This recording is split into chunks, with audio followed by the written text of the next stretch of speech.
గోవింద్ చామి అని కేరళలో moving train లో ఒక అమ్మాయిన రేప్ చేసి ట్రైన్ నుంచి అమ్మాయిన దూకేయడం జరిగింది అండ్ షీ డైడ్.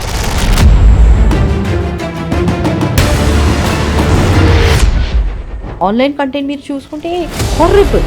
4-year-old పాప 3-year-old పాప రేప్ చేయడం జరుగుతుంది కమర్షియల్ పర్పస్. ఆ కంటెంట్ యూజ్ చేసుకొని పాన్ సైట్స్ లో పెట్టుకుంటున్నారు, అమ్ముతున్నారు, పొందుతున్నారు. Human race. It's hard sight to watch ma'am. మన రోడ్ల మీద గ్రూప్స్ ఆఫ్ గర్ల్స్ నిలబడి మన ఇక్కడ కేబీఆర్ పార్క్ లో కూడా చాలా క్లియర్ ఉంది నేరం. కమర్షియలైజేషన్, రెడ్ లైట్ ఏరియాస్ అన్ని డిఫ్యూజ్ అయిపోయింది. ఇళ్లలో వెళ్ళిపోయింది, అపార్ట్మెంట్స్లో వెళ్ళిపోయింది, రిసార్ట్స్లో వెళ్ళిపోయింది, ఓయో రూమ్స్లో వెళ్ళిపోయింది, పార్స్లో, బ్యూటీ పార్లర్స్ అన్నీ కచ్చ స్ప్రెడ్ అయిపోయింది. అండ్ నంబర్స్ పట్టుకోవడానికి కూడా కష్టం. చాలా బాధాకరమైన విషయం. 45% చిల్డ్రన్. 3 దశకాల్లో హ్యూమన్ మైండ్ ఇంకా వర్స్ట్ అయిపోయింది. ఇప్పుడు ఒక కాలేజ్లో అమ్మాయి ఒక మొబైల్ ఇలాగా చూపించేస్తే డమారని పడిపోయి పారిపోవడానికి రెడీగా ఉన్నారు. పెట్టే ఇన్వెస్ట్మెంట్ లెస్ దెన్ 5,000-6,000 రూపీస్. వచ్చిన తర్వాత ఒక డేలో వితిన్ ఫస్ట్ 1 hour మీ పైసలు రికవరీ అయిపోతుంది. తర్వాత మొత్తం ప్రాఫిట్. కాల కోరికలను తీర్చుకోవడం, సిగరెట్ బాబు శరీరం మీద పడడం, అన్ని రకాల నానా రకమైన చిత్రహింసలు. ఇంతమందిని మీరు రీహాబిలిటేట్ చేసి పెళ్లిళ్ళు చేశారు చాలా మందికి. ఇట్స్ అంటే చెప్పలేనంత ఒక ఆనంద భాష్పాలు వస్తాయి. దట్ ఎస్ ఇది తప్పు అని అనే స్థాయికైనా సొసైటీ వచ్చిందంటారా? మా చిన్న వరల్డ్ చూసి మేము హ్యాపీ అవ్వాలి అంతే.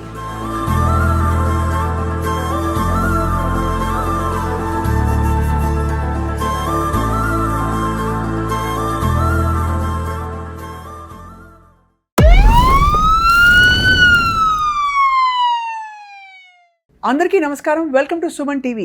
మానవ అక్రమ రవాణా, ముఖ్యంగా కమర్షియల్ సెక్షువల్ ఎక్స్‌ప్లాయిటేషన్ కోసం అది చాలా హేయమైన ఒక నేరం అని చెప్పి మనకి తెలిసిన విషయం. ఇటీవల సుప్రీంకోర్టు చాలా చారిత్రక ఒక తీర్పు ఇచ్చింది. ఇటువంటి కమర్షియల్ సెక్షువల్ ఎక్స్‌ప్లాయిటేషన్కి గురవుతున్న వ్యక్తులకి ఎటువంటి హక్కులు ఉంటాయి, వారిని ఏ విధంగా పునరావాసం కల్పించాలి వీటిపై. కానీ ఇంకా కూడా ఫండమెంటల్ క్వశ్చన్స్ కొనసాగుతున్నాయి. అసలు ఈ కమర్షియల్ సెక్షువల్ ఎక్స్‌ప్లాయిటేషన్కి మించి సెక్స్ వర్క్ అనే వృత్తిగా పరిగణించవచ్చునా? మన దేశంలో చట్టాలు ఏం చెబుతున్నాయి? ఎన్నో దశాబ్దాలుగా వేలకి వేల మంది ఆడపిల్లల్ని నరక కూపాల నుంచి రక్షిస్తూ తన లక్ష్యాన్నే ఈ దిశగా మార్చుకున్న ప్రజ్వల సంస్థ అధినేత్రి, పద్మశ్రీ పురస్కార గ్రహీత, మనందరికీ సుపరిచితులు, యాక్టివిస్ట్ డాక్టర్ సునీతా కృష్ణన్ గారు ప్రస్తుతం మనతో ఉన్నారు. వారితో మాట్లాడి చాలా విషయాలు తెలుసుకున్నాయి వాళ్ళ. Doctor Krishnan, thank you so much for joining us today. Thank you. So first of all ఈ తీర్పును అర్థం చేసుకుందాం. ఎవరికి వర్తించే తీర్పిది? గౌరవ కోర్టు ఇచ్చిన ఈ తీర్పు ఒక విజయంగా మీరు భావిస్తున్నారు కాబట్టి. స్వప్న గారు, ఈ తీర్పు రావడానికి 22 years పడింది. 2004లో మేము ఈ పబ్లిక్ ఇంట్రెస్ట్ లిటిగేషన్ సుప్రీంకోర్టులో దర్యాప్తు చేసిన. 22 years పడింది for the supreme court to take a decision. అంటే ఒక తీర్పుకి వచ్చి మొట్టమొదటిసారి దేశంలో, ఇండిపెండెంట్ ఇండియాలో ఒక విక్టిమ్కి హక్కులు ఉన్నాయి. విక్టిమ్కి ఒక రీహాబిలిటేషన్ హక్కు, అదేవిధంగా డిగ్నిటీ తన హక్కు. అండ్ ఈ హక్కు మొత్తం యంత్రాంగం బాధ్యత ఇవ్వడానికి ఇట్లాంటి ఒక తీర్పు రావడం జరిగింది. So if you ask me ఒక క్లుప్తంగా ఈ పర్టిక్యులర్ జడ్జ్మెంట్ నేను డిస్క్రైబ్ చేయాలంటే, ఇది మొట్టమొదటిసారి వచ్చిన victim centric, right based, trauma informed judgement. అంటే ఫస్ట్ టైం యూనో. అండ్ అద్భుతమైన విషయం ఏంటంటే, ఇది చట్టంగా మారింది. ఒక కొత్త చట్టం వచ్చే వరకు ఇది చట్టం. బట్ ఇది చట్టం ఉంటే కూడా ఇప్పుడు ఉన్న చట్టాల లోపలనే ఉంది. అవును అవును. ఈ చట్టాల నుంచి వ్యతిరేకంగా బయట నుంచి ఏదైనా కొత్త ఐటమ్ ఏం తీసుకురాలేదు. బట్ ఎన్నో సంవత్సరం నుంచి మన ఫస్ట్ చట్టం మన దేశంలో ఈ విషయం మీద వచ్చింది 1956లో. ఆ 1956లో ఉన్న ఆ చట్టం 2026లో కూడా పూర్తిగా ఇంప్లిమెంట్ కాలేదు. అవును. సో ఇంప్లిమెంట్ చేయడానికి ఒక కొత్త విధానం. అండ్ దీంట్లో చాలా ప్రత్యేకంగా నేను చెప్పాలి, ఇట్స్ 297 pages జడ్జ్మెంట్. ఒక పేజు 2 పేజీ కాదు. దీంట్లో ఎన్నో విషయాల మీద చర్చ జరుగుతుంది. బట్ చాలా క్లియర్గా ఒక మాట బయట వస్తుంది, సిస్టమ్, స్టేట్ వీళ్ళకి కమిట్మెంట్ లేదు ఈ విషయంన ఇంప్లిమెంట్ చేయడానికి. దానికే సుప్రీంకోర్టు 3 monthsలో ఇది మానిటర్ చేస్తుంది. ఈ చట్టం అమలు చేయడానికి 3 monthsలో కంప్లైన్స్ పెట్టింది. అంటే దే ఆల్రెడీ అండర్స్టాండ్ ఇది ఇంప్లిమెంట్ కాదు కరెక్ట్గా, అంటే ఎక్కడో ఎవరో పుష్ పెట్టాలి. ఇది నాకు అనిపిస్తుంది ప్రతి ఒక్క అక్రమక రవాణాకి గురిపడిన ప్రతి ఒక్క అమ్మాయి, ఎస్పెషలీ వ్యభిచారానికి గురిపడిన ప్రతి ఒక్క అమ్మాయికి ఉన్న విజయం. ఎందుకంటే ఈ విజయంలో తను ఒక మనిషిగా గుర్తించడం, ఈ మనిషికి గౌరవం అంటే హక్కు, అండ్ గౌరవంకి ఎక్స్ట్రాడినరీ డెఫినేషన్ పెట్టారు. ఇప్పుడు వరకు ఏ చట్టంలో ఇట్లాంటి ఒక డెఫినేషన్ లేదు. గౌరవం డెఫినేషన్ ఏం చెప్పారంటే ఈ జడ్జ్మెంట్లో, మీకి హక్కు ఉంది not to be treated as a commodity. మీకి హక్కు ఉంది మీ మాట, మీ విషయం, మీ గుర్తింపు మర్యాదతోటి మీకు రావడానికి. అండ్ మూడో విషయం తను చెప్తున్నారు, and which is a very practical thing. గౌరవం అంటే material well being for a meaningful life. ఏమి తినడానికి లేదు, వసతి లేదు, బట్టలు లేదు, నీకు ఎక్కడి నుంచి గౌరవం వస్తుంది? అది కూడా గౌరవం భాగమే. And that the state is mandated to provide that. Rehabilitation డిగ్నిటీని డిఫైన్ చేస్తూ రీహాబిలిటేషన్కి వచ్చింది. అంటే రీహాబిలిటేషన్ అంటే ఏంటి?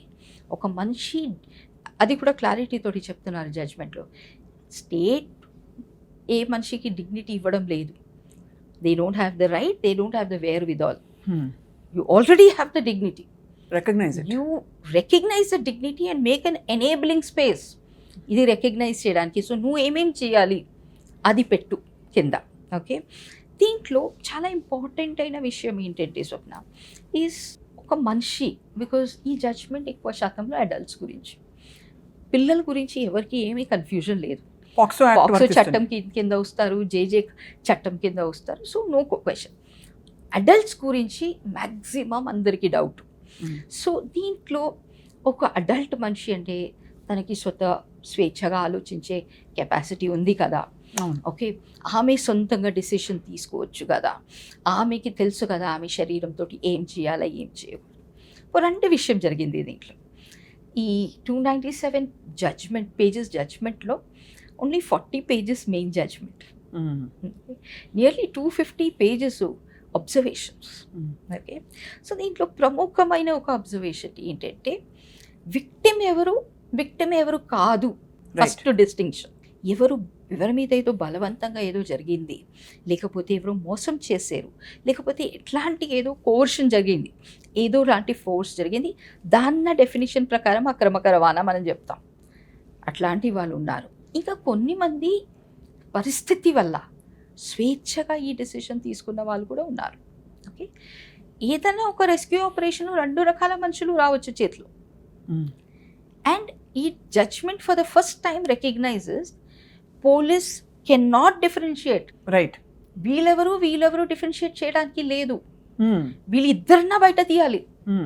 సో కన్సెంట్ ఉన్న వాళ్ళు తీయాలి, కన్సెంట్ లేని వాళ్ళ కూడా తీయాలి. ఇన్ఫ్యాక్ట్ జడ్జిమెంట్లో చాలా, అంటే ఇంత ప్రాక్టికల్ జడ్జిమెంట్ అని నేను చెప్తున్నాను. ఒక మాట చెప్తున్నారు, 3 రకాల మనుషులు ఒక రెస్క్యూ ఆపరేషన్లో ఉండొచ్చు. ఒకటి అక్రమక రవాణాకి గురిపడిన మనిషి, దట్ మీన్స్ ఫోర్స్, కోర్షన్, ఈ అన్ని పదావళి వచ్చేస్తుంది. అంటే అక్రమక రవాణాకి ఒక డెఫినేషన్ ఉంది స్వప్న. బిఎన్ఎస్ ప్రకారం 143 ఒక డెఫినేషన్ ఉంది. ఈ డెఫినేషన్ మనం 2013 నుంచి ఫాలో చేస్తున్నాం. దాని ముందు పాలర్మో ప్రోటోకాల్ అని ఇంటర్నేషనల్ కన్వెన్షన్స్ ఉండింది. మన దేశంలో ఒక డెఫినేషన్ 2013లోనే వచ్చింది. దాని ముందు ట్రాఫికింగ్ అని మాట కాన్స్టిట్యూషన్లో ఉంది. ఆర్టికల్ 21లో చాలా క్లియర్గా ఉంది, trafficking of all human beings is prohibited. But trafficking word ఎక్కడ డెఫినేషన్ ఇవ్వలే. ఫస్ట్ టైం డెఫినేషన్ రావడము జస్టిస్ వర్మ కమిషన్ రిపోర్ట్ ద్వారా, నిర్భయ కాండ్ తర్వాత. సో ఈ డెఫినేషన్ చూస్తే ఇది ఒక కేస్ ఆఫ్ అక్రమక రవాణా చెప్పాలంటే కొన్ని అంశాలు ఉన్నాయి. ఫోర్స్ ఉన్నాయి, కోర్షన్ ఉన్నాయి, మోసం ఉన్నాయి, ఫ్రాడిలెంట్ మెథడ్స్ ఉన్నాయి, ఒక పొజిషన్ ఆఫ్ వల్నరబిలిటీని మిస్యూజ్ చేయడం ఉన్నాయి. ఇట్లాంటి కొన్ని అంశాలు అప్పుడే అది అక్రమక రవాణా అవుతుంది. వ్యభిచారం గురించి ఉండొచ్చు, వేరే ఏదైనా పర్పస్ గురించి. సో జడ్జి గారు చెప్తున్నారు, 1 set of people will be అక్రమక రవాణాకి గురిపడిన వాళ్ళు. ఇంకొక సెట్ ఆఫ్ మనుషులు అక్రమక రవాణాకి గురిపడినారు, కొన్ని సంవత్సరం తర్వాత నార్మలైజ్ చేసుకున్నారు, ఇప్పుడు స్వేచ్ఛగా చేస్తున్నారు. అది అవును, ఆ కేటగిరీని అసలు ఏం చేయాలి? ఈ కేటగిరీ కూడా ఉంది. అవును, మూడో కేటగిరీ అసలు అక్రమక రవాణానే జరగలే, వాళ్ళే స్వయంగా స్వేచ్ఛగా వాళ్ళ పరిస్థితి వల్ల ఇది ఒప్పుకున్నాను. ఈ 3 కేటగిరీన మనం పోలీసులు బయటికి తీయాలి. But at the same time ఇంకొక మాట చెప్తున్నారు, వీళ్ళందరూ అడల్ట్స్, సో వీళ్ళకి కూడా ఒక ఏజెన్సీ ఉంది తీర్మానం తీసుకోవడానికి. రైట్. అదే సమయంలో ఇంకొక అబ్జర్వేషన్, చాలా ఇంపార్టెంట్ పెద్ద అబ్జర్వేషన్ ఏంటంటే, ఈ పర్టిక్యులర్ వృత్తి లేకపోతే ఈ పర్టిక్యులర్ ఎక్స్ప్లాయిటేషన్ అంటే బేసిక్గా వేధింపు, you know it is inherently abusive. దీంట్లో నానా రకమైన ట్రామా, దీంట్లో నానా రకమైన ఇంపాక్ట్ ఒక మనిషి మీద వస్తుంది. అండ్ దేర్ ఫార్ రెస్క్యూ చేసిన వెంటనే ఈ గ్రూప్లో ఉన్న ఎవరైనా మీరు బయట తీసుకొచ్చారు, ఎవరికి ఒక క్లారిటీ ఉండదు వాళ్ళకి ఏం కావాలి. సో దీంట్లో జడ్జి గారు ఏం చెప్తున్నారంటే, విక్టిమ్ ప్రొటెక్షన్ ప్రోటోకాల్ లేకపోతే విక్టిమ్ ప్రొటెక్షన్ ప్లాన్, అది ఇప్పుడు చట్టం ఈ జడ్జ్మెంట్ ద్వారా వచ్చినది. సో విక్టిమ్ ప్రొటెక్షన్ ప్లాన్లో ఏం చెప్తున్నారంటే, ఈ మనుషులను బయట తీసుకొని వచ్చి ఫస్ట్ హోమ్లో పెట్టండి, దాని తర్వాత it is a magistrate who has to form a committee of social workers. ఈ సోషల్ వర్కర్స్ ఈ ఆడవాళ్ళ దగ్గర మాట్లాడడం జరుగుతుంది, ఒక క్లారిటీ వస్తుంది, మీరు బలవంతంగా వచ్చారా స్వేచ్ఛగా వచ్చారా. ఓకే, సో దాంట్లో కూడా చెప్తున్నారు చాలా ప్రాక్టికల్గా 2 లాంటి రిపోర్ట్ రావచ్చు, దట్ ఆమె చెప్పింది నేను స్వేచ్ఛగా వచ్చినా నా ఇష్టంతో చేస్తున్నానని ఆమె చెప్పొచ్చు, అండ్ సోషల్ వర్క్ కూడా అనిపిస్తుంది అవును తను స్వేచ్ఛగా చేస్తుంది. ఇట్లాంటి సిచ్యువేషన్లో ఏమీ డిస్క్రపెన్సీ లేదు, సో మంచిగా రిలీజ్ చేయొచ్చు. ఓకే, బట్ ఇంకొక సిచ్యువేషన్, తను చెప్తుంది నేను స్వేచ్ఛగా వచ్చినా, బట్ సోషల్ వర్కర్కి అనిపిస్తుంది ఎక్కడో స్వేచ్ఛ కనిపించడం లేదు, ఎవరో ఏమైనా ఇన్ఫ్లుయెన్స్ చేస్తున్నారు, ఎవరో ఏమైనా యూనో కంట్రోల్ చేస్తున్నారు. అది తను రిపోర్ట్లో రాస్తే నెక్స్ట్ ఎంక్వైరీ, డీపర్ ఎంక్వైరీ, ఈ మొత్తం టైంలో యూనో తను హోమ్లోనే ఉంది. ఓకే, అండ్ ఈ హోమ్లో ఉన్న టైంలో ఈమెకి ఇది 100% ఇచ్చే బాధ్యత గవర్నమెంట్కి ఉంది. ఇదే సమయంలో ఇంకొక విషయం కూడా చెప్తున్నారు, సపోజ్ ఈ మనిషి స్వేచ్ఛగా వచ్చిన మనిషి నాకు కూడా రీహాబిలిటేషన్ కావాలా అంటే ఆమెకి కూడా ఎందుకంటే according to the judgement, right, నువ్వు స్వేచ్ఛగా వచ్చినావా బలవంతంగా వచ్చినావా నువ్వు victim. That is the sum of the whole. అంటే నువ్వు స్వేచ్ఛగా వ్యభిచారంలో ఉన్నావా. ద వర్డ్ ఈస్ ప్రాస్టిట్యూషన్, ఎందుకంటే the legal word in our country మన ఇమ్మారల్ ట్రాఫిక్ యాక్ట్లో వ్యభిచారం ప్రాస్టిట్యూషన్. సో వ్యభిచారం అక్రమక రవాణాకి గురిపడి కూడా రీచ్ అవ్వచ్చు, స్వేచ్ఛగా కూడా రీచ్ అవ్వచ్చు. Okay, both coming to the same point, and that particular thing called is వ్యభిచారం, అది exploitative. Okay, in fact I want to read a small portion of the judgement. ఒక చాలా క్లియర్గా రాసిన ఒక point, this is despite all the differences that exist between those who argue for and against prostitution, there is broad agreement that the risk of exploitation and abuse is inherent to the practice of prostitution. అంటే ఆ వ్యవస్థలోనే అంతర్లీనంగా చాలా ముప్పు పొంచి ఉంది ఈ victim కి అన్న విషయం మాత్రం అందరూ ఏకీభవిస్తున్నారు 100%. కానీ ఆశ్చర్యం కలిగించే విషయం డాక్టర్ సునీతా కృష్ణన్, ఇది అంత ఆమోదయోగ్యమైన ప్రొఫెషనా కాదా అనే చర్చ కూడా అవసరమా? ఇది అంటే మానవ హక్కులని మనం గౌరవిస్తూనే, హ్యూమన్ చాయిస్ని గౌరవిస్తూనే ఈ ఇకోసిస్టంలో మనకి క్లియర్గా తెలుస్తుంది so many other crimes involved, it's a network issue, అంటే ఒక మాఫియా ఒకలాంటి ఇది వస్తుందని చెప్పి. కానీ అయినా కూడా ఎందుకు దీన్ని బ్యాన్ చేయలేదు, దీన్ని మనం లీగలైజ్ చేయట్లేదు, ఇది ఇల్లీగల్ అని గట్టిగా కూడా చెప్పట్లేదు, దానికి కారణం ఏంటి అంబిగ్యూటీకి? సో ఫస్ట్ ఆఫ్ ఆల్ స్వప్న మనకి అర్థం అవ్వాలి దట్ ఇదే దేశంలో మాత్రం కాదు, మొత్తం ప్రపంచవ్యాప్తంలో ఒక పెద్ద లాబీ ఉంది. ఇది ఒక వృత్తిగా చూడండి, ఇది ఒక ప్రొఫెషన్గా చూడండి, ఒక ఎంటర్టైన్మెంట్ ఇండస్ట్రీగా చూడండి, లేకపోతే ఒక సర్వీస్ ఇండస్ట్రీగా చూడండి. ఎందుకంటే ఇది ఒక సొసైటీలో ఉన్న ఒక ఇంపార్టెంట్ రిక్వైర్మెంట్కి సర్వీసెస్ ఆఫర్ చేస్తుంది, దట్ ఈస్ సెక్స్. ఇట్లాంటి ఒక పెద్ద గ్రూప్ ఉన్నారు. ఓకే. ఈ గ్రూప్ ఆలోచన and very powerful group and very powerful places. Okay, వీళ్ళ ఆలోచన ఏంటంటే ఇది ఒక ఆడవాళ్ళకి 18 years 20 years అయిపోతే తను స్వేచ్ఛగా తన శరీరం గురించి ఏదైనా డెసిషన్ తీసుకోవచ్చు.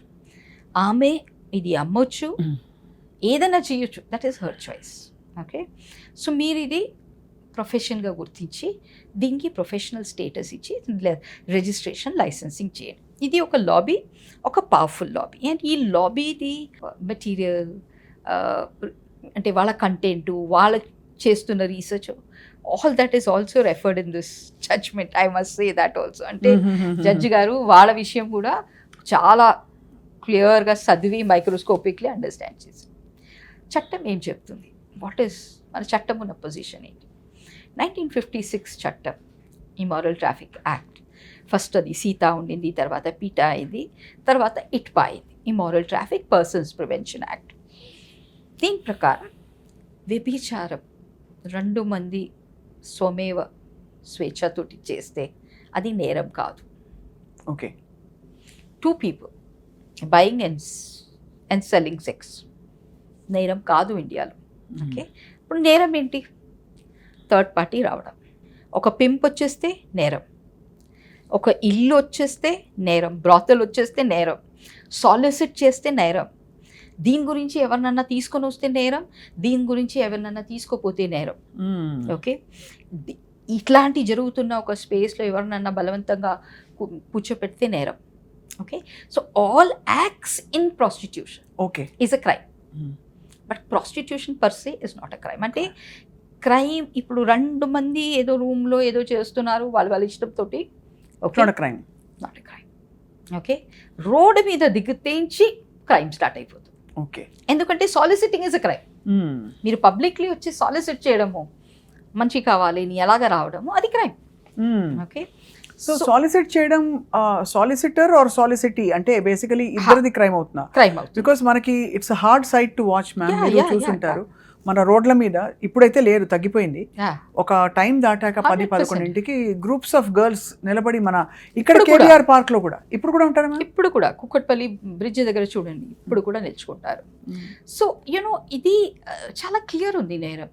కమర్షియలైజేషన్ ఆఫ్ ప్రాస్టిట్యూషన్ అంటే ఈ ఒక ఎక్స్ప్లాయిటేషన్ తోటి, అది ఇంపార్టెంట్ అంటే ఏంటంటే Swapna, way back in 1956 prostitution has been defined as exploitation only. అంతే కదా, అప్పటి నుంచి exploitation definition.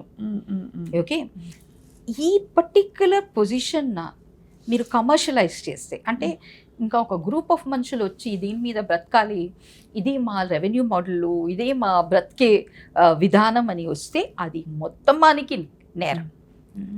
And that is why ఈ జడ్జ్మెంట్ వచ్చే టైంలో చాలా బాధాకరంగా నేను చెప్పాలి. ఎందుకంటే చాలామంది వెస్టెడ్ ఇంట్రెస్ట్ ఉండొచ్చు, వాళ్ళకి ఏమో ఎక్కువ మీడియా కనెక్షన్స్ ఉన్న వెస్టెడ్ ఇంట్రెస్ట్ ఉన్నారు. You're talking about the mafia, not just a mafia, but even this intellectual lobby. ఒక lobby who is for it. వీళ్ళు జడ్జ్మెంట్ వచ్చిన వెంటనే same evening early next day వరకు జడ్జ్మెంట్ 4:35 వరకు రాలేదు మా చేతిలో. 29th మార్నింగ్ 10:30కి జడ్జ్మెంట్ ప్రొనౌన్స్ అయింది సుప్రీంకోర్టులో. 29th మే, 30th మే సాయంత్రం 4:35 అప్లోడ్ అయింది జడ్జ్మెంట్. సో 29th నుంచి 30th వరకు టైం ఉండింది. దీని ముందు చాలా media houses including several Telugu media already announcement చేసేసారు, వ్యభిచారం నేరం కాదు, యూనో మీరు వ్యభిచారం చేయొచ్చు, దట్ ఈస్ అ జడ్జ్మెంట్ అని. అంతే కదా, అంటే ఒకలాంటి మిస్ఇన్ఫర్మేషన్ స్ప్రెడ్ చేయడం. కరెక్ట్. అది you know I want to tell all these characters. ఈ జడ్జ్మెంట్ వ్యభిచారంలో స్వేచ్ఛగా ఉన్న వాళ్ళ గురించి కాదు. ఓకే, ఇది దాంట్లో అక్రమక రవాణా నుంచి గురిపడిన బాధితురాలకి, అండ్ టు దట్ ఎక్స్టెంట్ వ్యభిచారం స్వేచ్ఛగా చేస్తున్న వాళ్ళ కూడా బాధితురాలుగానే పరిగణించాలి. ఓకే, వాళ్ళకి కూడా ఆ పరిస్థితి నుంచి బయట వచ్చే ఒక అవకాశం ఇవ్వాలి. ఎగ్జిట్కి ఒక మెథడాలజీ పెట్టారు. ఇప్పుడు వరకు మన దగ్గర ఒక ఎగ్జిట్ మెథడాలజీ లేదు, పోయింది. బయట ఎలాగా రావాలి, స్వతగా రావడానికి వీలు కావటం లేదు. మీరు చెప్పినలాగా it is not only basket of crime, but ఈ మనిషి కూడా ఒక బాస్కెట్ ఆఫ్ ఫిజికల్ డిజీజెస్. ఈ పర్టిక్యులర్ ఏంటి ఎక్స్ప్లాయిటేషన్, మరి ఆ నరకంలో ఉండడానికి తను ఆల్కహాల్ తీసుకోవడం స్టార్ట్ చేస్తుంది, డ్రగ్ తీసుకోవడం స్టార్ట్ చేస్తుంది, నానా రకమైన ఫిజికల్ డ్యామేజెస్, నానా రకమైన డిజీజెస్, హెచ్ఐవి ఎయిడ్స్ నుంచి, సుఖవ్యాధి నుంచి all kinds of traumatic brain injuries ఉంటాయి. ఇదన్నీ నుంచి బయట రావాలా సొంతంగా రావడానికి వీల్లేదు. You need help. You need a doctor, you need a therapist, you need a healer. So now we have all of those in place? Yes. As per the judgment. On paper it is on there. On paper it is. No, it's a very ante important step. Ante వాళ్ళని గాలి కొదిలేయకుండా. Absolutely. Right. కానీ ma'am ప్రతి జడ్జ్మెంట్లో, ప్రతి కీలక మలుపులో నాకు అర్థం కానిది ఏంటంటే, ఆ మాఫియా ఇన్వాల్వ్డ్ పార్టీ ఎవరో పింప్ ఉంటాడో ఆ pimp is a criminal according to the law. The person who is a victim is a victim. What is the question of the customer or the client who's soliciting that kind of a ante person or for sex? వాళ్ళ గురించి ఎందుకు ఎప్పుడు ప్రస్తావన రాదు? Are they like ignored? Are they benign from or completely numb from this entire thing? So ఈ జడ్జ్మెంట్లో I think judges took a safe path. నాకు కొంచెం డిస్సాటిస్ఫాక్షన్ దాని మీద. ఇన్ఫ్యాక్ట్ మేము ప్రపోజ్ చేసింది 2004 నుంచి ఈ కేసు డిఫరెంట్ ఇలాగ ట్రెజెక్టరీలో పోయింది. ఈ దేశంలో వచ్చిన ఎన్నో స్కీమ్స్ ఈపీఐఎల్ ద్వారా వచ్చింది, national legal services authority scheme, Ujjwala scheme, homes వచ్చినాయి బికాస్ ఆఫ్ దిస్ జడ్జ్మెంట్. ఎన్ఐఏకి ఇట్లాంటి నేరాలను కూడా ఇన్వెస్టిగేట్ చేయడానికి ఉన్న పవర్స్ అది కూడా ఈ కేసు నుంచి వచ్చింది. సో ఒక్క కంటిన్యూస్ మా ప్రేయర్ ఏముండింది అంటే, ఒక ఆర్గనైజ్ క్రైమ్ ఇన్వెస్టిగేటింగ్ ఏజెన్సీ పెట్టండి ఒక దేశ స్థాయిలో. ఇప్పుడు ఫర్ ఎగ్జాంపుల్ చొప్పున మన హైదరాబాద్లో మనం చూసుకుంటే practically 25% of the girls who are coming here are coming from another state. ఇంకొక స్టేట్, ఇతర రాజ్యాల నుంచి వస్తున్నారు. అంటే వాళ్ళని ఆప్షన్ ఏ మ్యామ్ బలవంతంగా ఏదో ఎర చూపించి జాబ్ చూపిస్తాం. దే ఆర్ నాట్ అంటే దూర్ వెస్ట్ బెంగాల్లో, అస్సాంలో, జార్ఖండ్ నుంచి ఇక్కడ జాబ్ ఇస్తామని బ్యూటీ పార్లర్లో, స్పాస్లో, లేకపోతే ఏదన్నా ఒక నానీగా జాబ్ ఇవ్వడానికి తీసుకొస్తున్నారు. ఇక్కడ దీంట్లో దింపేస్తున్నారు. భాష తెలియదు, సిచ్యువేషన్ ఇది వెనక ఇంట్లో ఉన్న పరిస్థితి బాగలేదు, దట్ ఈస్ వై ఇది ఆప్షన్ తీసుకున్నారు. సో ఇప్పుడు మనం 25% చూసుకుంటే ఇతర రాష్ట్రాలు, ఓకే, 8% చూసుకుంటే ఇతర దేశాలు, Bangladesh, Nepal, Thailand, Uzbekistan, Kenya, Ghana, Tanzania. Okay, ఇప్పుడు ఈ రోజు వరకు ఏం జరుగుతుంది, ఇది జరుగుతూ ఉంటుంది ఇంకా కొన్ని సంవత్సరం.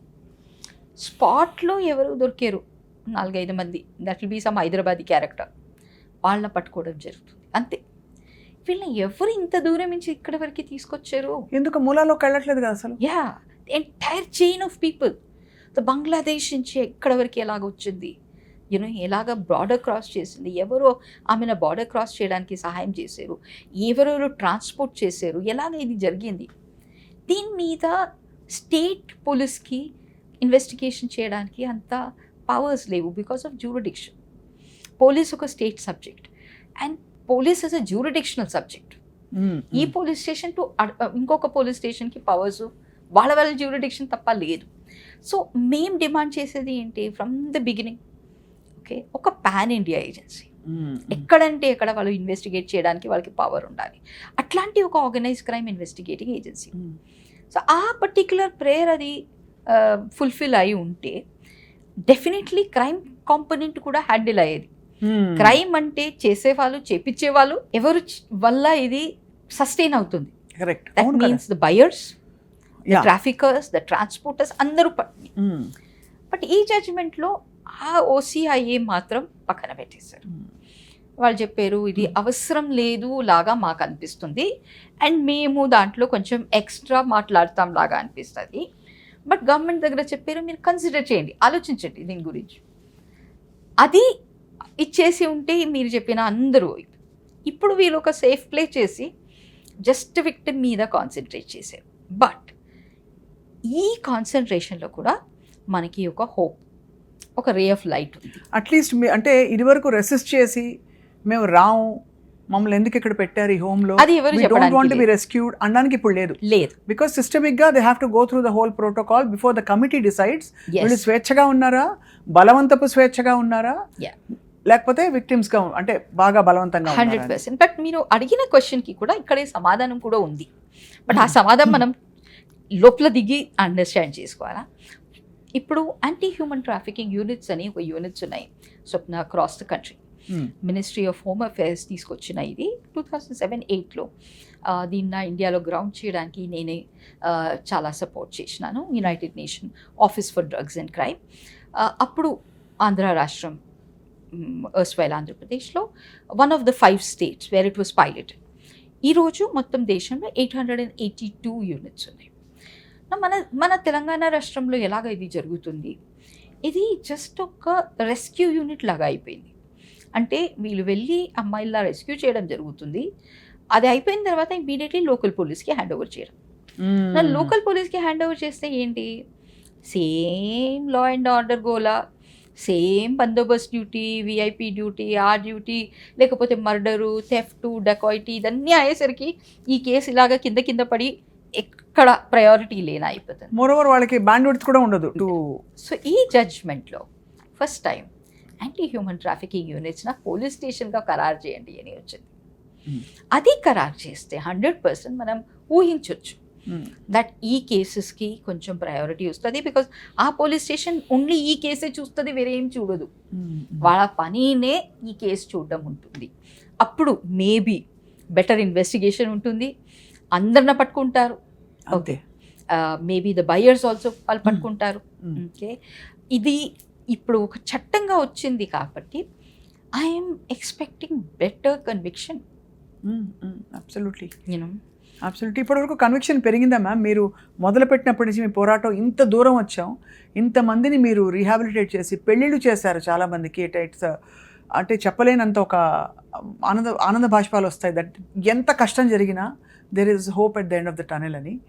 అలా మీరు చేసిన ఇంతటి త్యాగానికి మీ లైఫ్ అంతా డెడికేట్ చేసి ఇప్పుడు కన్విక్షన్స్ పెరిగి ఎస్ ఇది తప్పు అని అనే స్థాయికైనా సొసైటీ వచ్చిందంటారా? ఒక్కొక్కసారి స్వప్న మా చిన్న వరల్డ్ చూసి మేము హ్యాపీ అవ్వాలి అంతే.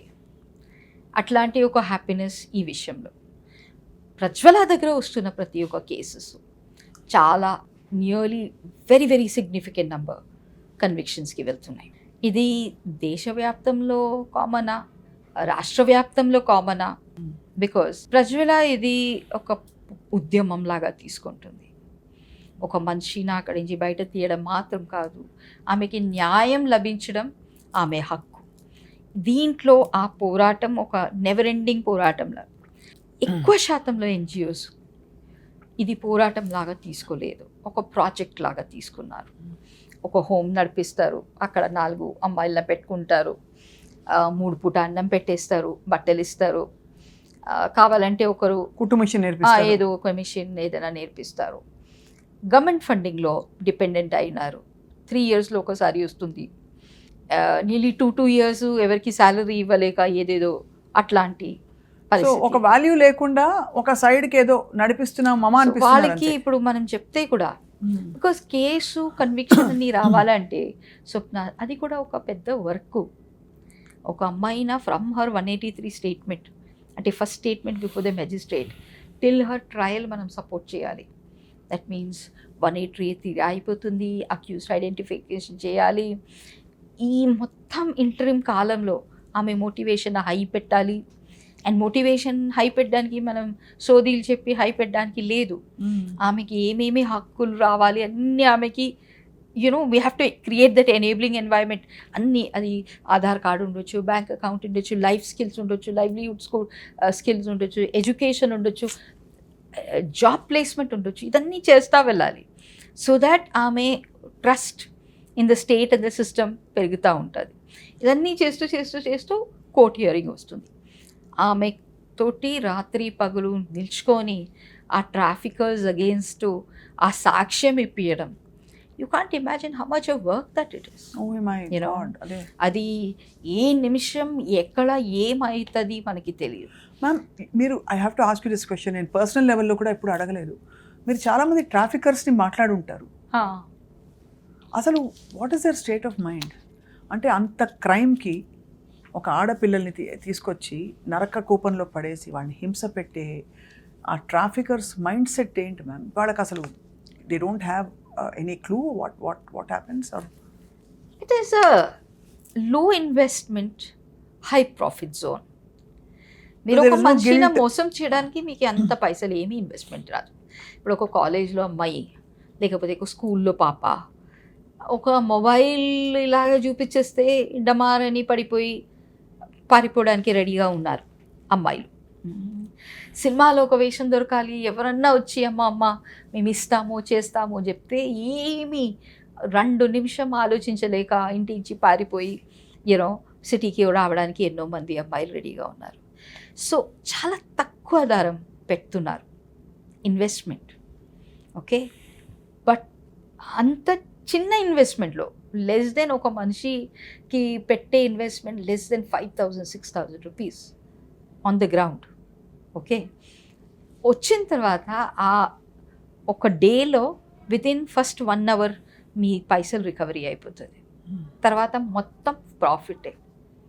ఓకే, బిజినెస్గా ఆలోచించే మనుషులకి ఒక మనిషిగా ఎలాగ కనిపిస్తుంది? చాలా ఫర్ అంటే them it is just business. Okay, ఇంత చీప్గా బిజినెస్ ఉంది, అండ్ అది కొనడానికి అంత మగవాళ్ళు ఉన్నారు. అవును, అది కదా మ్యామ్. నాకు అదే నేను ఇందాక నుంచి మొత్తుకుంటున్నది ఎప్పుడు మీతో కూడా అనేది ఈ విషయం. కొనడానికి వీళ్ళు ఉన్నంత కాలం వాళ్ళని అసలు Absolutely. ప్రస్తావించనంత వరకు, వాళ్ళకి ఏమీ ఒక విధమైన ఇంప్లికేషన్ అకౌంటబిలిటీ లేనంత వరకు ఎక్కడి నుంచో దూరి పుట్టుకొస్తుంది కదా మ్యామ్ ఇది. అబ్సల్యూట్లీ. అండ్ ప్రపంచంలో చాలా కంట్రీస్ ఇది రికగ్నైజ్ చేశారు. Sweden and the Nordic countries వీళ్ళందరూ రికగ్నైజ్ చేశారు ఇది ప్రాబ్లం, ఫండమెంటల్ ప్రాబ్లం ఇది అని రికగ్నైజ్ చేసి వాళ్ళ చట్టాలు మీరు చూస్తే ఇట్ ఈస్ అద్భుతమైన చట్టాలు. ఓన్లీ బయర్స్న క్రిమినలైజ్ చేశారు. అవును, okay, make sense. So much so that ఇప్పుడు మీరు స్వీడన్కి వెళ్తే ఒక్క మనిషి అక్కడ ప్రాస్టిట్యూషన్లో మీకు కనిపించరు. ఎందుకంటే కొన్ని వాళ్ళు లేరు. మేబీ వాళ్ళు వేరే ఏదైనా కంట్రీ, కంబోడియా కానీ థాయిలాండ్ కానీ వేరే ఎక్కడైనా వెళ్ళి ఏదైనా చేసుకుంటారు, వాళ్ళ కంట్రీలో చేయరు. ఎందుకంటే the cost of getting caught it's very is huge. Huge. Next day morning మీ ఫోటో వచ్చేస్తుంది పేపర్లో. ఓకే, అవును, ఇప్పటి వరకు ఒక్క క్లయింట్, కస్టమర్, బయర్ ఫోటో మనం చూసాం మ్యామ్. చూడలేం. ఓకే, అండ్ ఇప్పుడు ఇది రేప్ కేసెస్లో కూడా సేమ్ థింగ్ కదా. అవును, మనం దిశ రేప్ కేసు చెప్తాము, మనకి ఎవరికన్నా గుర్తుందా ఆ అబ్బాయిల ముఖాలు, లేకపోతే హూ ఆర్ దోస్ ఫెలోస్? అంటే human rights point of view నుంచి అంతే, వాళ్ళకి హ్యూమన్ రైట్స్ ఉన్నాయి, అదే విక్టిమ్స్ కి హ్యూమన్ రైట్స్ లేవు. అదే కదా. కాలాకాలం వాళ్ళ దిశ అని చెప్పి మీరు గుర్తుపెట్టుకుంటారు.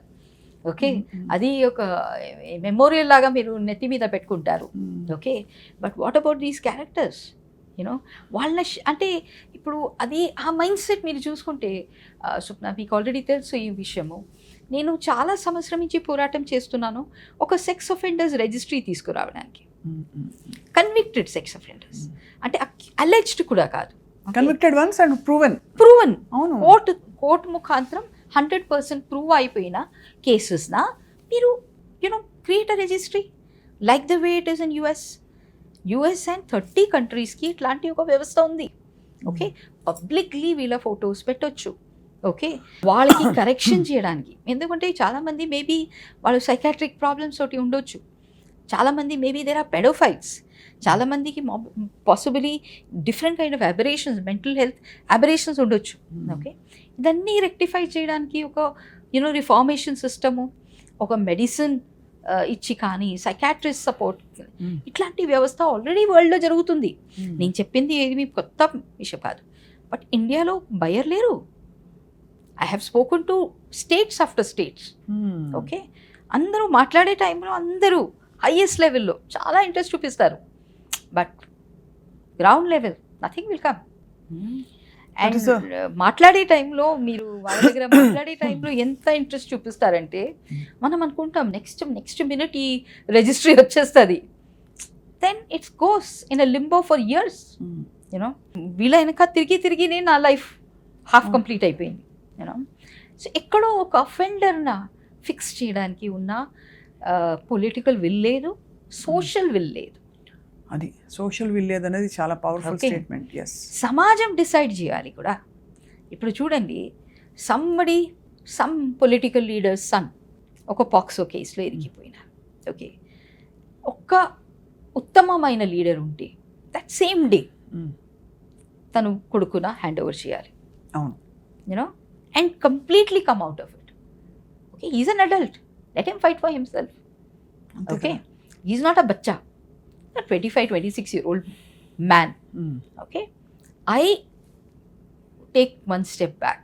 I am not responsible for his misbehavior and I will not stand by this case. ఇట్లాంటి చెప్పే ఎన్ని పేరెంట్స్ ఉన్నారు. ఎంత పైసలు ఖర్చు పెట్టి హైకోర్టు పోదాం. ఇది ఒక ఎగ్జాంపుల్గా చెప్తున్నాను. ఇట్లాంటి ఎన్నో ఎగ్జాంపుల్స్ నేను చెప్పొచ్చు ఫర్ ఈవెన్ ద మోస్ట్ భయానక్ కేసెస్. గోవింద్ షామి అని one of the worst rapist కేరళలో మూవింగ్ ట్రైన్లో ఒక అమ్మాయిన రేప్ చేసి ట్రైన్ నుంచి అమ్మాయిన దూకేయడం జరిగింది అండ్ షీ డైడ్. యూనో ఆ మనిషికి ఎన్ని లాయర్స్ ఆయన రిప్రజెంట్ చేయడానికి till the supreme court. You know so ఎక్కడో మన యూనో మన పర్స్పెక్టివ్స్ అన్నీ స్క్రూడప్ ఉన్నాయి. చాలా ఇదే ఆందోళనకరమైన విషయం. ఎందుకంటే మ్యామ్, ఇదివరకు ప్రాస్టిట్యూషన్ అంటే రెడ్ లైట్ ఏరియా, లేకపోతే గంగూబాయి కాఠియావాడి లాంటి సినిమాలు చూసి అలా ఉంటుంది అనుకున్నాం. From there to very high level escort services to what we call the casting couch. అసలు ఎక్కడ ఎన్ని గ్రే ఏరియాస్ ఉన్నాయంటే ఇప్పుడు ఎవరికి అర్థం కావట్లేదు. Who is the exploiter, who is willing, who is half willing, who is not willing అని మీరు అన్నట్టు. దీంట్లో ఇంకొక పర్స్పెక్టివ్ కూడా తీసుకురావాలా? యూనో స్వప్న, టెక్నాలజీ వచ్చిన తర్వాత ఇంకా ఎక్కువ బ్లరింగ్ అయిపోయింది. బికాజ్ ఇప్పుడు ఎవరు చేపిస్తున్నారు, ఎవరు వెనక ఉన్నారు, వాళ్ళందరూ అనానిమస్ అయిపోయినారు. అవునవును. Only that victim is seen. ఆ ఇన్క్రిప్షన్స్లో, ఆ ఫేక్ ప్రొఫైల్స్లో ఎవరు చేపిస్తున్నారు కూడా మీకు కనిపించదు అస్సలు. The only person that is seen is a person there, and all optics indicate that she is doing it by willing choice. Optics. Okay, ఇంకా మనం లోపల దిగాలి. అప్పుడు తెలుస్తుంది ఆమె కంటెంట్ ఎవరి చేతిలో ఉంది, ఎలాగ సెక్స్ టార్చర్ జరిగింది, ఏ విధంగా బ్లాక్మెయిల్ జరిగింది. ఈ స్టోరీస్ అన్ని తర్వాత ప్రైమా ఫేసి ఏంటి, నేను నా సొంత ఇష్టంతో చేస్తున్నాను. Okay. How did you reach this OYO room? How did you reach this whole thing? I came on my own. Okay? నిన్న ఎవరు కంట్రోల్ చేస్తున్నారు? ఈ ఇంత పాయింట్ వరకు రీచ్ అవ్వడానికి నా అనుభవం, నేను 35 years నుంచి ఈ రంగంలో ఉన్నాను. నాకు 3 months 4 months పడుతుంది. 3 months 4 months తర్వాత కూడా 60% అమ్మాయిలే మాట్లాడతారు. ఇంకొక 40% అమ్మాయిలు ఇంకొక 1 year తీసుకుంటారు. అది ఎందుకు మాట్లాడరు? భయమా? భయం కాదు, డెఫినెట్లీ ఐ థింక్ భయం ఓన్లీ. భయంది ఇంకొక రూపం, when your mind is controlled by somebody else. అదే మెయిన్ గ్రూమింగ్లో అవును, మైండ్ ఇస్ కంట్రోల్డ్. మీరు కంప్లీట్లీ అనుకుంటున్నారు తను ఏం చెప్పింది, తను ఏం ఆఫర్ చేసింది, లేకపోతే తను ఏ కళ చూపించింది, అది ఇప్పుడు ఒక మిడ్ టైం, ఒక అల్ప విరామం. ఓకే, ఇక్కడి నుంచి బయట వచ్చేస్తే 100% అక్కడ రీచ్ అవుతాను. సో ఈ లేడీ మధ్యలో వస్తుంది, ఇది ఒక స్మాల్ టైం అడ్డం. ఈ అడ్డంలో తీసేస్తే నేను అక్కడ రీచ్ అయిపోతాను. ఈ యొక్క గ్రూమింగ్ ఉంది కదా, అది ఎప్పుడు రియలైజ్ అవుతారు? రియలైజ్ అయ్యేసరికి ఎంత డ్యామేజ్ అయిపోతుంది. ఇదన్నీ ఆలోచించాలంటే చాలా భయానకం. డాక్టర్ సునీత కృష్ణన్, మీరు ఆకస్మిక రైడ్స్ చేయడము, లేకపోతే తెలిసి మీకు ఇన్ఫర్మేషన్, లేకపోతే ఇప్పుడు మనకు స్ట్రక్చర్ వచ్చి దీనికి ఎక్కడైనా ఇలాంటి ఆర్గనైజ్డ్ కమర్షియల్ సెక్స్ ఎక్స్ప్లాయిటేషన్ జరుగుతోంది అని తెలుసుకుని, ఇప్పుడు ఇంకా కూడా మనకి సిటీల్లో లేక ఇంకో చోట ఇలాంటి రైడ్స్ చేయవలసిన అవసరం వస్తుందా? 100%. అంటే we still have it rampant. Definitely. Numbers have gone up, Swapna. నేను స్టార్ట్ చేసే టైంలో 1996లో ఇంకా ఈ పిఐఎల్ వేసే టైంలో కూడా గవర్నమెంట్ ఒఫీషియల్ నంబర్స్ 3 మిలియన్ చెప్పారు. ఇప్పుడు ఆ 3 మిలియన్ ఎన్ని మిలియన్స్ అయిపోయినాయో అండ్ ఎంత స్ప్రెడ్ అయిపోయినాయో. ఇప్పుడు రెడ్ లైట్ ఏరియాస్ అన్ని డిఫ్యూజ్ అయిపోయింది, ఇళ్లలో వెళ్ళిపోయింది, అపార్ట్మెంట్స్లో వెళ్ళిపోయింది, రిసార్ట్స్లో వెళ్ళిపోయింది, ఓయో రూమ్స్లో వెళ్ళిపోయింది, హోటల్స్లో వెళ్ళిపోయింది, స్పాస్లో, బ్యూటీ పార్లర్స్ అన్నీ కచ్చ స్ప్రెడ్ అయిపోయింది. అండ్ నంబర్స్ పట్టుకోవడానికి కూడా కష్టం. అండ్ దీంట్లో చాలా బాధాకరమైన విషయం 45% చిల్డ్రన్. ఆ కాలం నుంచి ఈ కాలంలో age of the child is only coming down. అంటే నేను చెప్పాలంటే ఈ 3 దశకాల్లో హ్యూమన్ మైండ్ ఇంకా వర్స్ట్ అయిపోయింది. ఏదో ఒక కాలంలో 12 సంవత్సరం 13 సంవత్సరం పాప అయ్యో పాపం అని మనకు యూనో పాపం కాదు, ఒకలాగా మై గాడ్ షాక్ అనిపిస్తుంది. ఈరోజు 4 year old 5 year old కూడా కనిపిస్తున్నారు. ఎస్పెషలీ మీరు ఆన్లైన్ కంటెంట్ చూడండి, ఆన్లైన్ కంటెంట్ మీరు చూసుకుంటే హారబుల్. ఎంత చిన్న పిల్లలు. దట్ మీన్స్ ఎక్కడో మన దేశంలో అంత చిన్న పాప 4 year old పాప 3 year old పాప రేప్ చేయడం జరుగుతుంది కమర్షియల్ పర్పసెస్కి. ఆ కంటెంట్ యూజ్ చేసుకొని పాన్ సైట్స్లో పెట్టుకుంటున్నారు. అది యూట్యూబ్ ద్వారా వాట్సాప్ ద్వారా అది అమ్ముతున్నారు, కొనుతున్నారు. అట్లాంటి ఒక వ్యవస్థ వచ్చింది. అంటే we have become as a human race we have become pathetic examples of humanity. మనిషివా జంతువుగా అంటే జంతువులకు ఉండవా ఇలాంటి ప్రకృతి? జంతువున మీరు ఇన్సల్ట్ చేయకూడదు, అది అలా అయిపోయాం మనం. They are far better. ఇప్పటికీ ఇంత దారుణంగా ర్యాంపెంట్గా కొనసాగుతున్న ఈ ట్రాఫికింగ్కి, మోసాలకి, మరి ఇప్పుడు అట్లీస్ట్ వాళ్ళ అంటే part B of their story when they are rescued మీలాంటి వాళ్ళు ఉండడం వల్ల కొంత వాళ్ళు కంప్లీట్గా 100%లో పోనీ 50% అయినా are they able to go back with dignity to their homes and resume lives, or there is still a risk and a danger involved? Prajwala ఎక్స్పీరియన్స్లో మాకి మోర్ దెన్ 80% సక్సెస్ ఉంది. Oh great. ఎన్నో అమ్మాయిలు మీరు ముందే చెప్పినలాగా పెళ్ళిళ్ళు చేసుకున్నారు. ఈరోజు అమ్మాయిలు డాక్టర్స్, ఇంజనీర్స్, చార్టెడ్ అకౌంటెంట్, అన్ని రకాల ఫీల్డ్లో పనిచేస్తున్నారు. Book binders, welders, carpenters, you name it and they are there. వాళ్ళకి ఆ అవసరం వాళ్ళకి దగ్గర తీసుకురావడానికి ఏమేమి ఒక ఎన్వైరన్మెంట్ అవసరం ఉంది, ఆటోమేటిక్గా వాళ్ళకి ఇది జాబ్ ఉంది వెళ్ళిపోండి, అది వర్కౌట్ కాదు. వాళ్ళకి తగిన ట్రామా కేర్ కావాలి, ఎన్నో డీపర్ కౌన్సిలింగ్ కావాలి, హీల్ చేయడానికి. ఇంత నరకం అనుభవించి ఆ నరకం నుంచి బయటపడడానికి ఉన్న రికవరీ ఫేస్ చాలా లాంగ్. అవును, అదన్నీ ఒక వ్యవస్థ క్రియేట్ చేసి ఈరోజు చాలా ప్రౌడ్గా నేను యాజ్ అన్ ఆర్గనైజేషన్ చెప్పొచ్చు that we have far better results than any other organization in the world. What is the hardest part of recovering them? Is it mental, emotional? వాళ్ళకైన ట్రామా, ఈ విక్టిమ్స్కి అయిన ట్రామా నుంచి వాళ్ళు బయటపడడానికి అది ఎక్కువ ఫిజియలాజికల్ అంటారా, ఎమోషనల్ అంటారా, లేక ట్రస్ట్ ఇష్యూస్ అంటారా? ఒక ఘోరం జరిగిపోతుంది, వాళ్ళ ప్రపంచం అతలాకుతలం అయిపోయి. I think fundamentally the biggest problem is emotional. ఎందుకంటే ఫిజియలాజికల్ అన్నీ మనం ఎక్కడో ఒకటి సెట్ రైట్ చేయవచ్చు, బట్ ఆ ఇమోషనల్ స్కారింగ్ ఉంది. ఎన్నిసారి మోసం, ఎవరెవరి మీద నమ్మేరు, మోసం మోసం మోసం మోసం మోసం మోసం మోసం మాత్రం చూసిన ఒక ప్రపంచం. ఓకే, ఒక వస్తువుగా అయిపోవడం, ఆ వస్తువుగా అయిపోయి ఆ వస్తువున ఏ విధంగానే వాడడానికి ఉన్న మనుషులు ప్రతి స్టెప్లో ఎక్కడో వాళ్ళు ఖతం అవుతున్నారు లోపల. Their soul is getting demolished. Okay, రోజుకి 15 రకాల మగవాళ్ళతోటి పడుకోవడం, 15 రకాల కోరికలను తీర్చుకోవడము, some violent, some nice, some not so nice, some horrible. Cigarette బాబు శరీరం మీద పడడం, అన్ని రకాల నానా రకమైన చిత్రహింసలు చూడడం, ఇదన్నీ ఒక రోజులో పోదు. Different stages in every day. ప్రతిరోజు ఎక్కడెక్కడో ఈ ఫ్లాష్ బ్యాక్స్ వాపస్ వస్తూ ఉంటుంది. మనం అనుకుంటాం ఫస్ట్ బిట్రేయల్ గురించి మనం ఏదో ఒకటి చేద్దాం. ఓకే, అది ఇంత. ఓకే, రోజు జరిగిన ప్రతి ఇన్ని అవమానాలు, ఇన్ని నోవు, ఇంత ఇది ఎన్ని రోజు అది డీల్ చేయాలి. సో వాళ్ళు ఎస్కేప్ అయ్యే ప్రయత్నం చేస్తారా? 100% ఫస్ట్ ఫ్యూ మంత్స్ అది మాత్రమే. ఎందుకంటే ఇంటర్నలీ అండ్ ఎక్స్టర్నలీ బయట వాళ్ళకి ఇచ్చిన ట్యూటరింగ్ దట్ మీరు అక్కడ ఉండకూడదు, వాపస్ వచ్చేసేయాలి. వాపస్ రాలేదంటే మీది తీసుకున్న ఫొటోస్ కానీ వీడియోస్ కానీ మేము బయట చేస్తాం. సో ఆ ఒక ప్రెషర్ ఉంది. ఓకే, రాలేదంటే మీ ఫ్యామిలీకి కానీ ఎవరికైనా హాని వస్తుంది. బికాస్ వీళ్ళందరూ ఎక్కడి నుంచి వస్తున్నారు వీళ్ళకి బాగా తెలిసిన వాళ్ళు. అది ఒక pressure.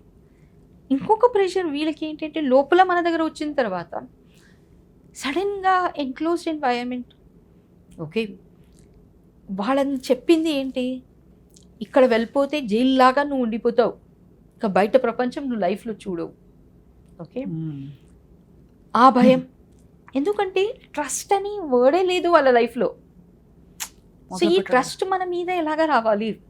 Okay, so first 2-3 months పారిపోవడానికి ప్రయత్నం మాత్రం కాదు, చచ్చిపోవడానికి కూడా ప్రయత్నాలు జరుగుతున్నాయి. సెల్ఫ్ హార్మ్, చేయి కట్ చేయడము, యూనో ఆత్మహత్య ప్రయత్నాలు, డిఫరెంట్ వేస్ ఆఫ్ ఆత్మహత్య. అది ఒక ఇంటర్నల్లీ ఎలాగన్నా ఇది ఎస్కేప్ అవ్వాలి, వీళ్ళ దగ్గర నుంచి ఎస్కేప్ అవ్వాలి, లేకపోతే ఈ జీవితం నుంచి ఎస్కేప్ అవ్వాలి. ఇది ఎక్కడ పోవాలి తెలీదు, ఏం చేయాలి రాసి ఉంది, అక్కడే పోవాలి. ఎంత తెలిసి కూడా that is a more familiar demon. అవును, this is an unknown angel. ఈ అన్నోన్ ఏంజెల్ మీద నేను ఎలాగా పెట్టుకుంటాను? ఇక్కడ నుంచి ఎస్కేప్ అవడం ఓకే మ్యామ్, అక్కడ నరక కూపాల్లోకి వెళ్ళినప్పుడు వాళ్ళకి ఎస్కేప్ అయ్యే పరిస్థితులు కూడా ఉంటాయా? మెంటలీ ఏమి పరిస్థితి లేదు. Day 1లో అది ఖతం చేసేస్తారు, డ్రగ్ చేసేస్తారు. Day 1లో వాళ్ళకి చెప్తారు ఇది చేస్తే ఏమేమవుతుంది మీకు, ఆమె అది చేసింది ఆమెకి ఏమైంది, ఈమె చేసింది ఆమెకి ఏమైంది, నీ లాంగ్ టర్మ్ డ్యామేజ్ ఏంటి, ఇక్కడి నుంచి నువ్వు ఒక కాల్ కూడా అడుగు అటు పెట్టేస్తే నీ లైఫ్ ఏమవుతుంది ఆల్రెడీ చెప్పేస్తారు. ఇంకా స్కోపే లేదు. ఎలాంటి ప్రపంచం ఎలా తయారైందండి కలియుగం అని అంటూ ఉంటాం. ఇంత హీనస్ క్రైమ్స్ అండ్ ఈ దరిద్ర పనులు చేసే ఈ పింపులందరికీ మీరు సినిమా తీశారు, ఊరికే తీయలేదండి. నా బంగారు తల్లి సినిమా నేషనల్ అవార్డు వచ్చిందంటే మనం సినిమాలో చూస్తే కూడా ఎగ్జాజరేటెడ్ ఏమో అనుకుంటాం. But this is the truth, the dark truth you have been seeing for 35 years now. ఈ ట్రూత్లో ఇంకొక బిటర్ ట్రూత్ ఉంది స్వప్న. ఈ పర్టిక్యులర్ అక్రమ రవాణా గురించి మనం మాట్లాడాలంటే 75% of the criminals are women. ఆడవాళ్ళు ప్రముఖంగా పాత్ర నిర్వహిస్తున్న నేరం ఇది. As a pimp, as a solicitor, as an organiser, as a brothel keeper, as a procurer ఈజీగా ట్రస్ట్ సంపాదించుకోవచ్చు కదా. ఇప్పుడు ఏదైనా ఊర్లో ఒక లేడీస్ వచ్చి చెప్తే మేము జాబ్ ఇస్తాము, who is going to doubt? ఒక అబ్బాయి వచ్చి చెప్తే మేబీ దే విల్ డౌట్, ఏం చెప్తున్నావు, ఎందుకు అబ్బాయిని తీసుకోపోవాలి. లేడీస్కి చెప్తే అరే మాకు తెలిసిన వాళ్ళు ఉన్నారు సిటీలో, it's an easy way to, and that is a tragedy. So ఇక్కడ జెండర్ లేదు ఈ క్రైమ్కి. ఇక్కడ ఇంపార్టెంట్గా ఏంటంటే ఒక మనిషిని వస్తువుగా చూడటం, and that is what this judgement is all about. గౌరవం అంటే అది నువ్వు వస్తువుగా, you cannot make a person feel like. ఇప్పుడు అంటే ఈ లెజిస్లేషన్ ఈ తీర్పు రావడం, దీనికి ఒక సమూలమైన లెజిస్లేషన్ వచ్చే అవకాశం కనిపిస్తుందా డాక్టర్ సునీత కృష్ణ? అది జడ్జిమెంట్లో రాసి ఉంది దాట్ ఒక పార్లమెంట్ ఒక కొత్త చట్టం తీసుకొని వచ్చే వరకు ఇది లెజిస్లేషన్. అదే కాకుండా గవర్నమెంట్కి ఒక రికమెండెడ్ డైరెక్షన్గా పెట్టారు దట్ మీరు ఒక సమగ్రమైన చట్టం తీసుకురండి. How is this going to penetrate into all the police stations, into the system? ఇప్పుడు 3 నెలలు ఇచ్చారు ఇది పెనిట్రేట్ చేయడానికి గవర్నమెంట్కి. మనం చూడాలి ఎంతవరకు తీసుకెళ్ళగలుగుతారు పోలీస్ స్టేషన్. ఆర్గనైజేషన్ ప్రజ్వల మేము కూడా గవర్నమెంట్స్ వెనక తిరుగుతాం. మేమేం చేయొచ్చు మీడియాగా ఈ విషయాలు 100% తెలియజేయండి. ఒకటి, ఈ జడ్జ్మెంట్ ఈ తీర్పు గురించి కరెక్ట్ అయిన ఇన్ఫర్మేషన్ అందరికీ ఇవ్వండి. మీరు ఒక ప్రెషర్ గ్రూప్గా తయారవచ్చు, యూనో క్వశ్చనింగ్ ద గవర్నమెంట్. ఎందుకు ఇది మీరు ఇప్పుడు వరకు ఈ తీర్పుని అమలు చేయడం ఎందుకు లేదు? ఓకే, దీని గురించి ఎందుకు బడ్జెట్స్ పెట్టుకోవటం లేదు? దీంట్లో చాలా విషయాలు ఉన్నాయి. అవును, బికాజ్ చాలా సంవత్సరం నుంచి ఇది ఇంప్లిమెంట్ కాలేదు. ఎందుకంటే బడ్జెట్స్ లేవు. అన్నిటికీ బడ్జెట్స్ ఉన్నాయి. అమ్మాయిలు పిల్లల సంరక్షణ గురించి మీ దగ్గర బడ్జెట్ లేవు, అది least priority. Okay, so as media మీరు ఒక ప్రెషర్ గ్రూప్ అయి గవర్నమెంట్స్ని ఛాలెంజ్ చేయడము, ఎందుకు మీరు యూనో ఆడవాళ్ళ ఇంత హీనంగా పెట్టుకున్నారు, వాళ్ళకి ఉన్న యూనో హక్కులు, okay, not only the privileged ones, those who are victimised, వాళ్ళకి ఇచ్చే బాధ్యత మీకు ఉంది. And that is why I think one of the biggest roles that you can play, రెండు రకంగా, ఒకటి as much as right awareness, and two is becoming the most powerful pressure group for us. Absolutely, we are with you, Dr. Sunita Krishnan, in your crusade, and I wish that మనకి సినిమా థియేటర్స్లో కావచ్చు, commercial ప్లేసెస్లో, wherever there is we can get people's attention. ఈ grave క్రైమ్ని గురించిన అవగాహన పెరగాలి. అట్ ద సేమ్ టైం ఇప్పుడు గౌరవ కోర్టు ఇచ్చిన చారిత్రక ఈ గౌరవానికి సంబంధించిన తీర్పు ఏదైతే ఉందో ఇది తెలియపరిచి మనం ఆ వివక్షతతో చూసే ఆ దృక్పథం కూడా మార్చేసి, వాళ్ళ ఎందుకు పనికిరాని అవసరం లేని వాళ్ళని ఒక మార్జినలైజ్ చేసి ఆ దృక్పథం నుంచి రైట్ఫుల్ రీహాబిలిటేషన్ అవకాశం తప్పకుండా ఇవ్వాలి అందరికీ అని కోరుకుంటున్నాం. అసలు అన్నీ అనుగ్రహించి అన్నీ అనుకూలిస్తే గనక తప్పకుండా ఇటువంటి అసలు క్రైమ్ ఎన్వైరన్మెంట్లనే పూర్తిగా తొలగించే రోజులు రావాలని కోరుకుంటున్నాం. డాక్టర్ సునీత కృష్ణన్ గారు, మీకు on behalf of Suman TV we bow to you for your great efforts. Thank you. And I know personally మీరు ఎంత పని చేశారు, ఎంత కృషి చేస్తున్నారు, ఎంత మీ జీవితం ఇది ఇంకో జీవితం మీకు లేదు. మీ వెంట మేము ఉన్నాం, మీతో కలిసి నడుస్తాం. Thank you so much. Thank you.